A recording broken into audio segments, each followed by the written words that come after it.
Have you ever wondered if the people and places you read about in the Bible were, well, real?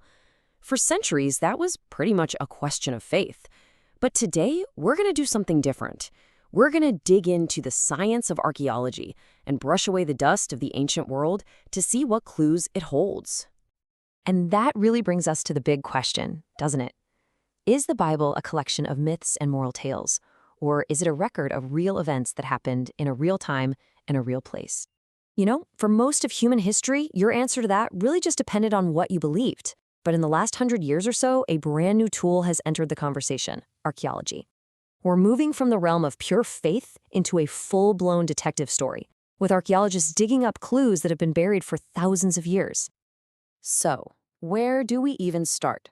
Well, let's start with the people. For a long, long time, a lot of the figures mentioned only in the Bible were just assumed to be characters in a story.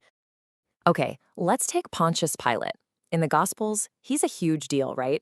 He's the Roman governor who makes that final, fateful call to crucify Jesus. You couldn't have a more pivotal character. And yet, for nearly 2,000 years, there wasn't a single mention of him anywhere outside the Bible. No statues, no letters, no government records, nothing. Just complete silence. That silence, you can imagine, led a lot of historians to ask a pretty fair question.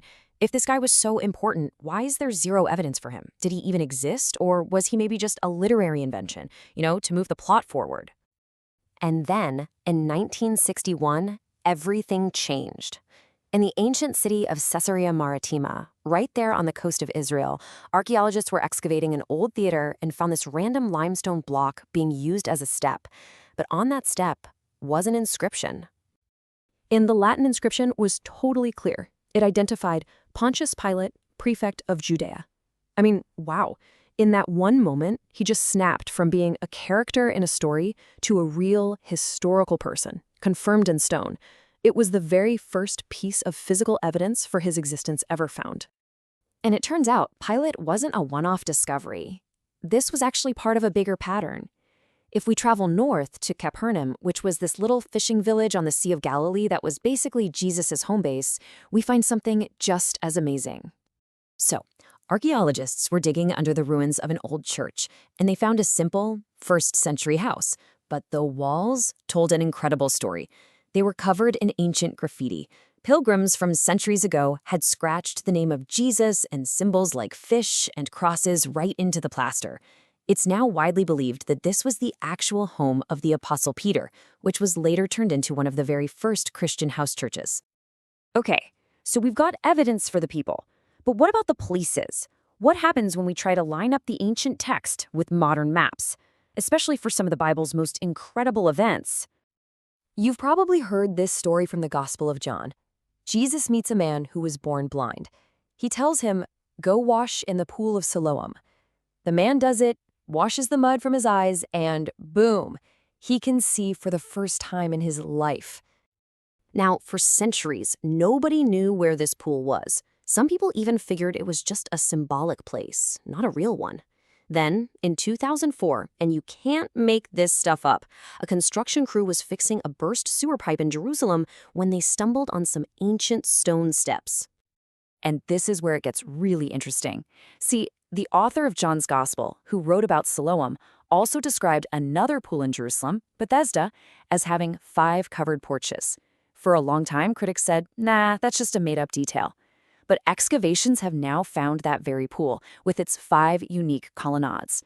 Finding these super specific details that were once doubted shows us that the author wasn't just telling a vague story. They had this intimate, almost eyewitness knowledge of what Jerusalem looked like just before it was destroyed. And the discoveries just keep coming. Over on the shores of the Sea of Galilee, a really bad drought back in 1986 revealed something that had been hiding in the mud for 2,000 years. 2 local fishermen found an ancient boat, perfectly preserved. And when they did radiocarbon dating on it, the date came back around 40 AD, smack dab in the middle of Jesus' ministry. It's about 27 feet long, could hold maybe 15 people, which is exactly the kind of boat the Gospels describe Jesus and his 12 disciples using. Now, can we say for sure he stepped on this exact boat? Of course not, but it is a direct, tangible artifact from the very world he lived in. So, we've looked at people and specific places. Let's zoom out. Let's look at entire cities. Cities whose fates were described, sometimes in shocking detail, right there in the biblical text. The Battle of Jericho. It's one of the most famous stories in the Old Testament. But honestly, from a military perspective, the story is just bizarre. Normally, when an army attacks a city with things like battering rams, the walls fall inward, right?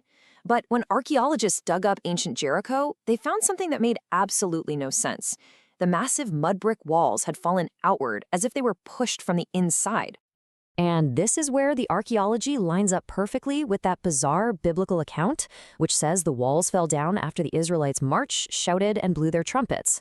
The really strange physical evidence on the ground seems to mirror the really strange story told in the book of Joshua.